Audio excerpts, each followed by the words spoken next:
Assalamualaikum, Ibu Pustika Ayuningpuri. Perkenalkan, saya Yaska Putri dari kelas MJ703. Terima kasih atas kesempatan yang diberikan kepada saya untuk menyampaikan presentasi ini. Saya akan membahas topik yang sangat penting dalam dunia bisnis dan keuangan, yaitu profitabilitas, likuiditas, dan nilai perusahaan BUMN di BI dengan judul struktur modal sebagai mediasi. Dalam dunia investasi dan pasar modal, profitabilitas dan likuiditas menjadi faktor utama yang menentukan nilai perusahaan. Namun, bagaimana struktur modal mempengaruhi hubungan di antara faktor-faktor ini? Apakah komposisi utang dan ekuitas dapat memperkuat atau justru melemahkan nilai perusahaan? Mari kita mulai pembahasan ini dengan memahami bagaimana struktur modal berperan sebagai mediasi dalam profitabilitas, likuiditas, dan dalam hubungan nilai perusahaan, khususnya pada BUMN yang terdaftar di BI. Pembahasannya akan kita mulai dari pendahuluan, konsep dasar, framework teoritis, analisis data, hasil penelitian, pembahasan, dan yang terakhir ada kesimpulan dan saran. Pendahuluan. Latar belakangnya kita mulai dari definisi. Definisi profitabilitas. Profitabilitas adalah kemampuan perusahaan untuk menghasilkan keuntungan dari aktivitas operasionalnya. Ini mencerminkan efisiensi manajemen dan kesehatan finansial perusahaan. Yang kedua, definisi likuiditas. Likuiditas adalah kemampuan perusahaan untuk memenuhi kewajiban jangka pendeknya. Tingkat likuiditas yang baik menunjukkan stabilitas dan kemampuan perusahaan dalam menjalankan operasional harian. Nilai perusahaan pada perusahaan BUMN. Yang pertama, pentingnya nilai perusahaan. Nilai perusahaan merupakan indikator utama yang mencerminkan kinerja sebuah perusahaan. Meningkatkan nilai perusahaan menjadi aspek penting dalam menarik investor dan memperkuat daya saing. Nilai perusahaan mencerminkan kepercayaan pasar terhadap keberlanjutan bisnis dan potensi pertumbuhan perusahaan. Yang kedua, faktor-faktor penentu nilai perusahaan. Profitabilitas menunjukkan efisiensi perusahaan dalam menghasilkan keuntungan dari aset yang dimilikinya. Likuiditas berkaitan dengan kemampuan perusahaan untuk memenuhi kewajiban jangka pendeknya. Struktur modal dapat berperan sebagai variabel mediasi dalam hubungan antara profitabilitas dan likuiditas terhadap nilai perusahaan. Yang kedua, ada tujuan penelitian. Yang pertama, sebagai manfaat akademis. Penelitian ini memberikan kontribusi terhadap literatur akademis dengan menyediakan data empiris terkait hubungan antara profitabilitas dan likuiditas dalam konteks perusahaan BUMN. Yang kedua, manfaat praktis. Penelitian ini memberikan pandangan praktis bagi manajer perusahaan BUMN dalam mengelola sumber daya keuangan untuk meningkatkan profitabilitas tanpa mengorbankan likuiditas. Yang ketiga, manfaat bagi BUMN. Hasil penelitian ini diharapkan memberikan rekomendasi strategis bagi BUMN dalam memperbaiki kinerja keuangan mereka, yang pada akhirnya mendukung pertumbuhan ekonomi nasional. Tujuan utamanya, analisis dan wawasan. Yang pertama, menganalisis dampak profitabilitas terhadap nilai perusahaan secara langsung maupun tidak langsung melalui struktur modal. Yang kedua, mengidentifikasi pengaruh likuiditas terhadap perusahaan terhadap nilai perusahaan dan apakah struktur modal memediasi hubungan ini. Dan yang terakhir, menyediakan wawasan kepada manajer keuangan dalam pengelolaan struktur modal yang optimal guna meningkatkan nilai perusahaan. Metode penelitian. Kita menggunakan dua metode. Yang pertama, desain penelitian, dan yang kedua, populasi dan sampel. Desain penelitian. Penelitian ini menggunakan desain penelitian kuantitatif dengan pendekatan analisis korelasional untuk mengukur hubungan antara variabel profitabilitas dan likuiditas Dan yang kedua, populasi penelitian adalah seluruh BUMN yang terdaftar di BI dengan sampel yang dipilih melalui teknik purposive sampling berdasarkan kriteria tertentu yang relevan dengan topik penelitian. Selanjutnya, pendekatan kuantitatif. Teknik dan alat analisis. Yang pertama, menggunakan data sekunder dari laporan keuangan tahunan 15 perusahaan di BUMN yang terdaftar di BI. Yang kedua, teknik purposive sampling ini digunakan untuk memilih sampel yang sesuai dengan kriteria penelitian. Dan yang terakhir, menggunakan partial least squares atau PLS dengan metode regresi berganda untuk analisis data. Yang kedua, kita masuk ke konsep dasar. Profitabilitas. Yang pertama, pengukuran profitabilitas. Penjelasan tentang berbagai metode untuk mengukur profitabilitas seperti return of asset atau ROA, return of equity atau ROE, dan profit margin, serta menggunakan dalam analisis keuangan. Yang kedua, faktor-faktor yang mempengaruhi. Deskripsi mengenai faktor-faktor yang mempengaruhi profitabilitas perusahaan termasuk efisiensi operasional, struktur biaya, market positioning, dan manajemen keuangan. Yang kedua, likuiditas. Pengukuran likuiditas. Penjelasan tentang cara mengukur likuiditas seperti current ratio, quick ratio, dan cash ratio berdasarkan interpretasi dan implikasi dari setiap rasio. Yang kedua, faktor-faktor yang mempengaruhi. Deskripsi tentang faktor-faktor yang mempengaruhi likuiditas termasuk struktur modal, kebijakan kredit, manajemen persediaan, dan siklus operasi perusahaan. Yang ketiga, pentingnya likuiditas. Pembahasan mengenai pentingnya mempertahankan likuiditas yang baik untuk menjaga stabilitas keuangan, mendukung pertumbuhan, dan kemampuan memenuhi kewajiban jangka pendek. Nilai perusahaan. Pengertian nilai perusahaan. Penjelasan mengenai konsep nilai perusahaan, mengapa penting dan perbedaan antara nilai pasar, nilai buku, dan nilai intrinsik. Yang kedua, metode penilaian. Deskripsi metode penilaian perusahaan, termasuk discount cash flow, price to earning ratio, dan metode perbandingan pasar, serta contoh penerapannya. Yang ketiga, faktor-faktor yang mempengaruhi. Penjelasan mengenai faktor-faktor yang mempengaruhi nilai perusahaan seperti kinerja keuangan, prospek pertumbuhan, risiko bisnis, serta kondisi ekonomi dan industri. Selanjutnya ada variabel mediasi. Yang pertama, peran struktur modal. Profitabilitas dan likuiditas tidak berpengaruh langsung terhadap nilai perusahaan, namun berpengaruh melalui modal dengan R-square sebesar 11,1%. Yang kedua, faktor eksternal.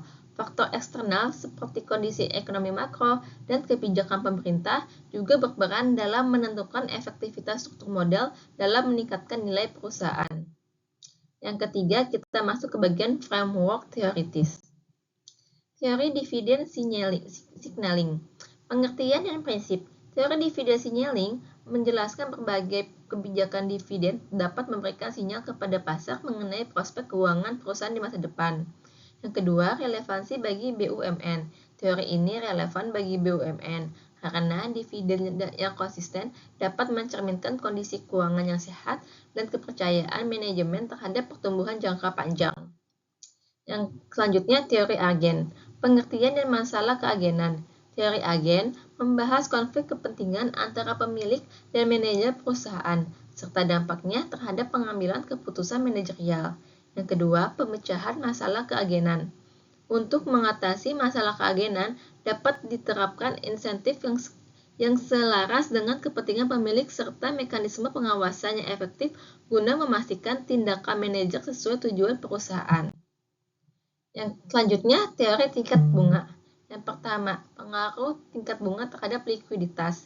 Tingkat bunga yang tinggi biasanya mengurangi likuiditas perusahaan karena biaya pinjaman menjadi lebih mahal, sehingga dana yang tersedia untuk operasional menurun.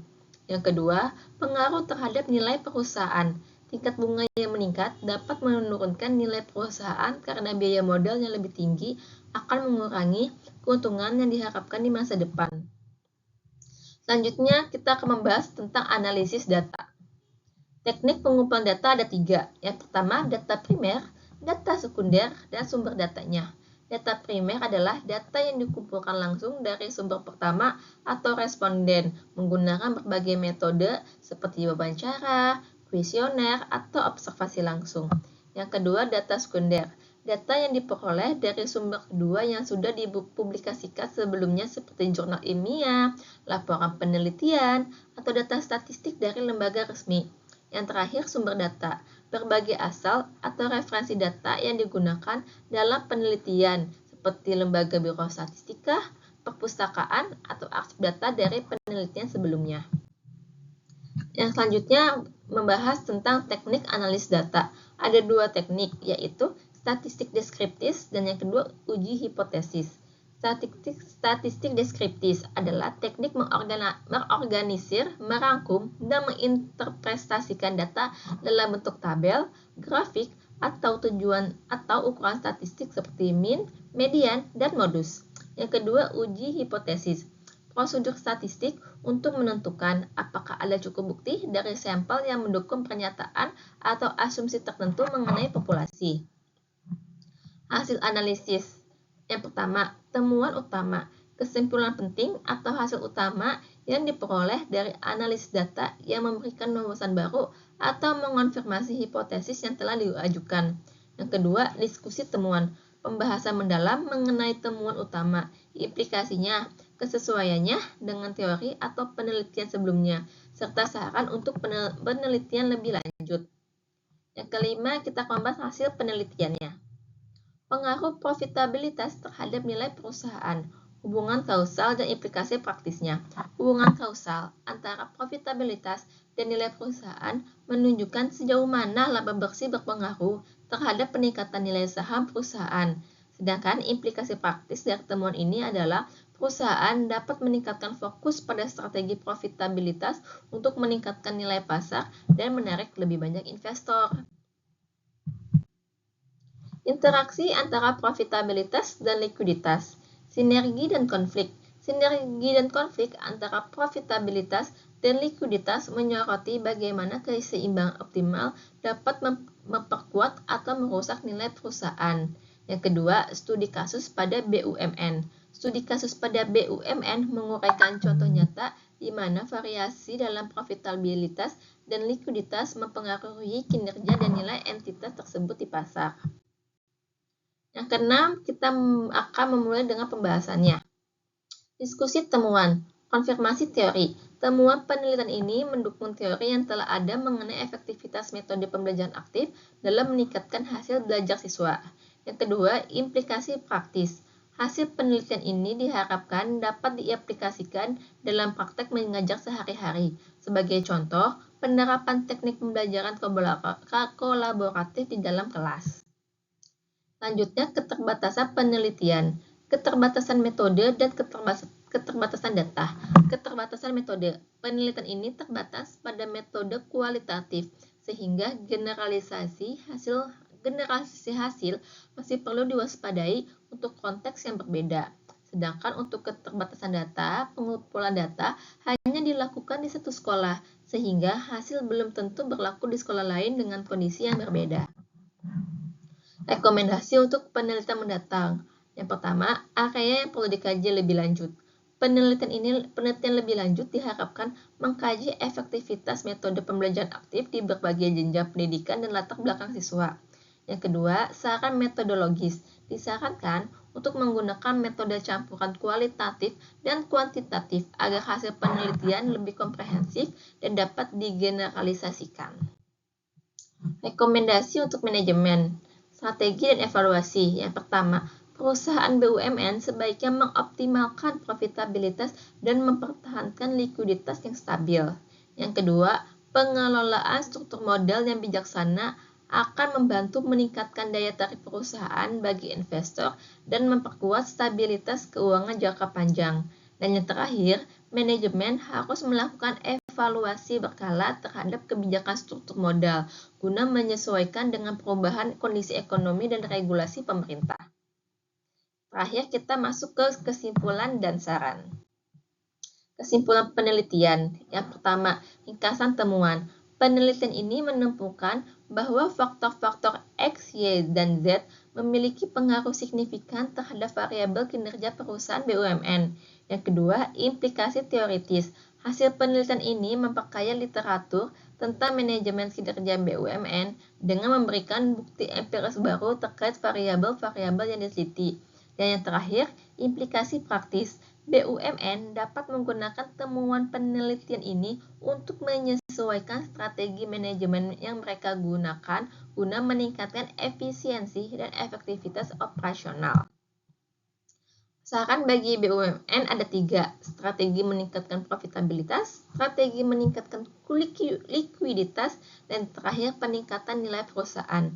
BUMN dapat meningkatkan profitabilitas dengan mengoptimalkan biaya operasional dan meningkatkan inovasi produk atau layanan. Untuk strategi meningkatkan likuiditas, disarankan agar BUMN meningkatkan likuiditas melalui pengelolaan aset lancar yang lebih baik dan meningkatkan penagihan piutang secara efisien. Yang terakhir, peningkatan nilai perusahaan. BUMN dapat meningkatkan nilai perusahaan dengan meningkatkan transparansi, tata kelola yang baik, dan memaksimalkan investasi jangka panjang yang menguntungkan. Saran bagi peneliti lain ada 3, yaitu metode yang disarankan. Penelitian lain disarankan untuk menggunakan metode penelitian kuantitatif dan kualitatif untuk mendapatkan wawasan yang lebih komprehensif. Yang kedua, peningkatan kualitas data. Sangat penting bagi peneliti lain untuk memastikan kualitas data dengan menggunakan sumber data yang terpercaya dan valid. Dan yang terakhir, topik lanjutan. Peneliti selanjutnya dapat mengkaji topik yang lebih mendalam terkait faktor-faktor spesifik yang mempengaruhi kinerja BUMN dalam berbagai sektor industri. Pengembangan studi, perluasan dan pendekatan. Yang pertama, menambahkan sampel dari perusahaan swasta untuk membandingkan hasil penelitian. Yang kedua, memasukkan faktor eksternal seperti kondisi makroekonomi dan regulasi pemerintah. Yang ketiga, menggunakan pendekatan longitudinal untuk melihat dinamika perubahan nilai perusahaan. Yang keempat, menganalisis dampak kebijakan dividen terhadap struktur modal dan nilai perusahaan. Yang kelima, mengkaji faktor-faktor industri spesifik yang dapat mempengaruhi efektivitas, profitabilitas, dan likuiditas dalam meningkatkan nilai perusahaan. Sekian presentasi dari saya, kurang lebihnya mohon maaf. Wassalamualaikum warahmatullahi wabarakatuh.